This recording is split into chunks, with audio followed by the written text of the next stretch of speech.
Saraswati నిలయంపై psycho మూకల విషం. గీతం యూనివర్సిటీపై ఆరోపణలు వాస్తవాలు. ప్రముఖ పారిశ్రామికవేత్త దివంగత ఎంవీవీఎస్ మూర్తి 1980లో గీతం ఇంజనీరింగ్ కళాశాలను మహాత్మా గాంధీ పేరిట విశాఖలో ప్రారంభించారు. నాటి ఉమ్మడి ఆంధ్రప్రదేశ్లో ఏర్పడిన మొదటి ప్రైవేట్ ఇంజనీరింగ్ కళాశాలగా నాణ్యతా ప్రమాణాలతో గీతం పేరు సాధించింది.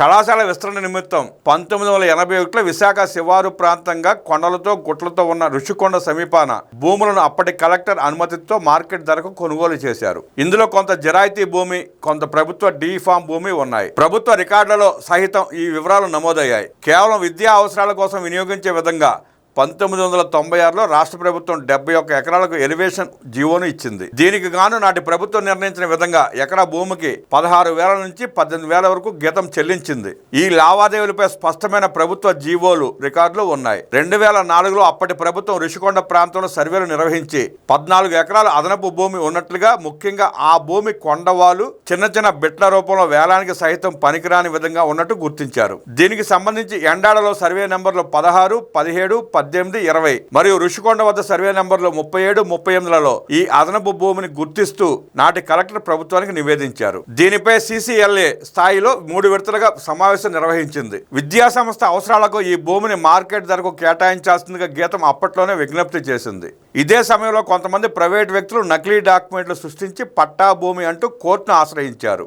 అలాగే నకిలీ డాక్యుమెంట్లతో డెవలప్మెంట్ అగ్రిమెంట్లు చేశారు. దీనిపై లోతుగా పరిశీలించిన కోర్టు సుధాకర్ రాజు అనే వ్యక్తి నకిలీ డాక్యుమెంట్లతో వేసిన కేసును కొట్టివేసింది. ఈ అంశంపై CID విచారణ అనంతరం ఒక SRను సస్పెండ్ చేయడంతో పాటు పలువురిని అరెస్ట్ చేయడం జరిగింది. అదే సమయంలో కొందరు వ్యక్తులు ఎండాడ సర్వే నెంబర్ 15లో తమ పూర్వీకులు ఆస్తి అంటూ నకిలీ డాక్యుమెంట్ సృష్టించారు. ఈ తరహా ప్రయత్నాలను అడ్డుకోవడానికి ఎలివేషన్ ప్రతిపాదనలు ప్రభుత్వానికి పంపారు. ఈ పరిస్థితిని గమనించి 2012లో అప్పటి కలెక్టర్ 5 విడతలుగా తనిఖీలు జరిపి ఎండాడ సర్వే నెంబర్ 15లో సుమారు 24 ఎకరాలు, ఋషికొండ సర్వే నెంబర్లు 37, 38లలో సుమారు 12 ఎకరాల భూమి చిన్న చిన్న బిట్లుగా ఉందని, దీనిపై ప్రభుత్వం నిర్ణయం తీసుకోవాలని, లేని పక్షంలో అన్యాక్రాంతమయ్యే ప్రమాదం ఉందని సూచించారు. అప్పటికి నగర శివారు ప్రాంతమైన ఋషికొండ పరిసరాలలో క్రమేపీ వృద్ధి చెందుతున్న గీతం కళాశాల ఒకవైపు కొండలు, మరోవైపు ప్రభుత్వ భూమి మాత్రమే ఉండటంతో తమ విస్తరణకు అవసరమైన భూములను ప్రభుత్వం నుంచి కొనుగోలు చేయడానికి సిద్ధంగా ఉన్నామని విజ్ఞప్తి చేసింది. అక్కడక్కడ చిన్న బిట్లుగా ఉన్న 50 ఎకరాల భూమిని తాము కొనుగోలు చేస్తామని 2004 నుంచి ప్రభుత్వాలకు ఎప్పటికప్పుడు గీతం విద్యా సంస్థ లిఖితపూర్వకంగా కోరుతూ వస్తోంది. స్వర్గీయ రాజశేఖర రెడ్డి ముఖ్యమంత్రిగా ఉన్ననాటి నుంచి టీడీపీ సహా అన్ని ప్రభుత్వాలకు క్రమం తప్పక గీత విద్యా సంస్థ విజ్ఞప్తులను పంపుతూ వచ్చింది.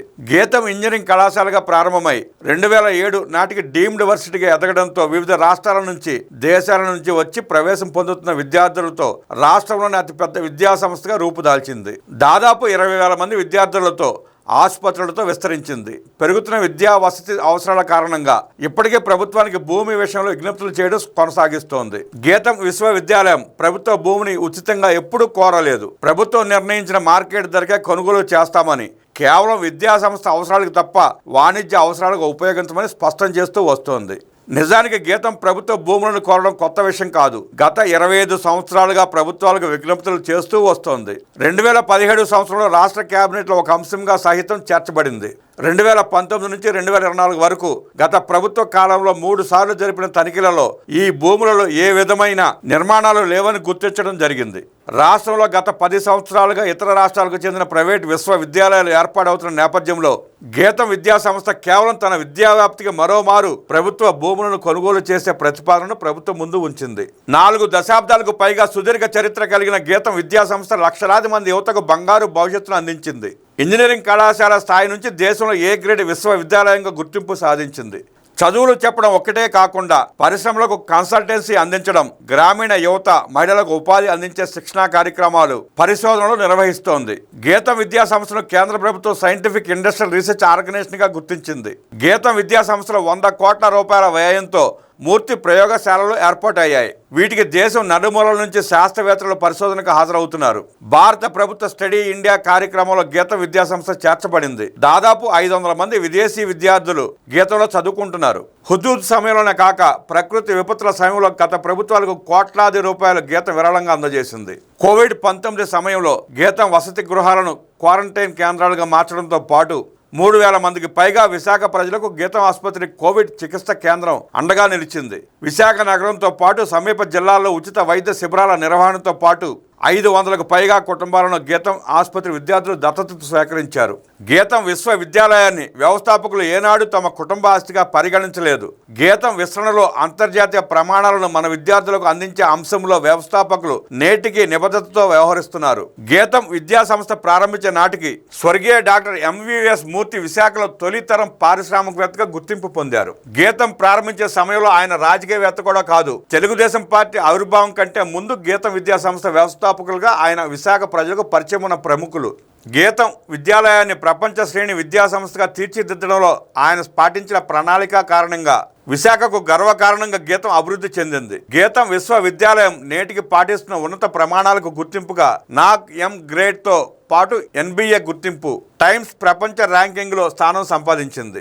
ఇంజనీరింగ్ విద్యతో పాటు ఆర్కిటెక్చర్, సైన్స్, ఫార్మసీ, మేనేజ్మెంట్, లా, పారామెడికల్ కోర్సులు, దంత వైద్యం, వైద్య విద్యా కోర్సులను నిర్వహిస్తోంది. యూజీసీ సహా పలు చట్టబద్ధమైన సంస్థల గుర్తింపుతో గీతం నిర్వహించే వివిధ కోర్సులకు దేశవ్యాప్తంగా విద్యార్థులు ఆకర్షితులవుతున్నారు. ఇతర రాష్ట్రాలలో ప్రాంగణాలను నెలకొల్పడానికి ఆయా ప్రభుత్వాలు గీతంను ఆహ్వానించిన సందర్భాలు ఉన్నాయి.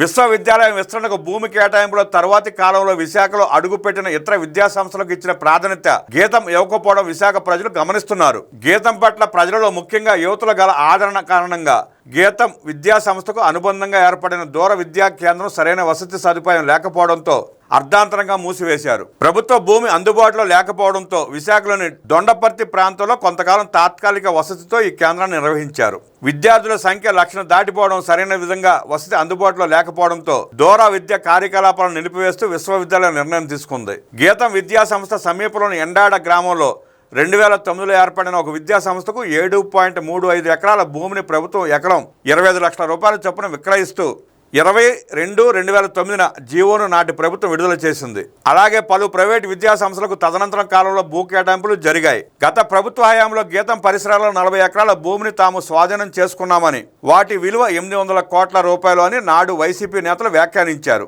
ప్రస్తుతం అదే వ్యక్తుల గీతం సంస్థ భూమిని కబ్జా చేసిందని, వాటి విలువ 5 కోట్ల రూపాయలు అని మాట్లాడటం హాస్యాస్పదంగా ఉంది. ఎకరం 12,000 రూపాయలు ఉన్నప్పటి నుంచి గీతం రుషికొండ, ఎండాడ పరిసరాల్లోని ప్రభుత్వ భూములను మార్కెట్ రేటుకు కొంటామని విజ్ఞప్తి చేస్తూ వస్తోంది. కేవలం రాజకీయ కారణాలతో ఒక ఉన్నత విద్యా సంస్థ ఎదుగుదలకు అడ్డం పడటం సరైన పద్ధతి కాదు.